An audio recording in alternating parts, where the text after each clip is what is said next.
Sir ಬೆಂಗಳೂರಿನಲ್ಲಿ road tunnel ಮಾಡಕ್ಕೆ D K Shivakumar ಅವರು ಹೇಳಿದ್ದಾರೆ.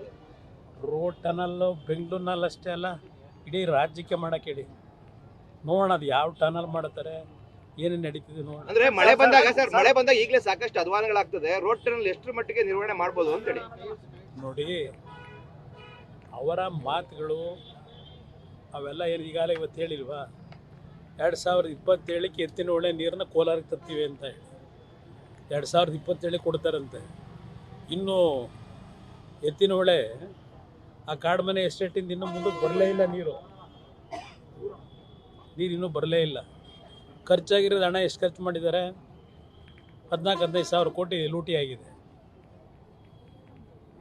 ಇದು 13ರಲ್ಲಿ ಇದೇ ಮುಖ್ಯಮಂತ್ರಿ ಫೌಂಡೇಶನ್ ಹಾಕಿದಾಗ 2 ವರ್ಷದಲ್ಲಿ ಚಿಕ್ಕಬಳ್ಳಾಪುರ ಕೋಲಾರಕ್ಕೆ ನೀರು ಕೊಡ್ತೀವಿ ಅಂದರು. 2013, 2025ಗೆ ಬಂದಿದ್ದೀವಿ. ಎಲ್ಲಿ ತಂದರು ನೀರು? ಎತ್ತಿನ ಹೊಳೆ ನೀರು ಕೊಡ್ತೀವಿ ಅಂತೇಳಿ ಬೆಂಗಳೂರದ ಕೊಳಚೆ ನೀರು ತಗೊಂಡೋಗಿ ಬಿಟ್ಟವರಲ್ಲಿ. ಈಗ ಅವ್ರು ಬೆಳೆ ತರಕಾರಿನೂ ಯಾರು ಕೊಂಡ್ಕೋಬಾರ್ದು. ಈಗ ಆ ಪರಿಸ್ಥಿತಿ ತಂದಿರೋದೇ ಅವ್ರ ಸಾಧನೆ ಇಲ್ಲ.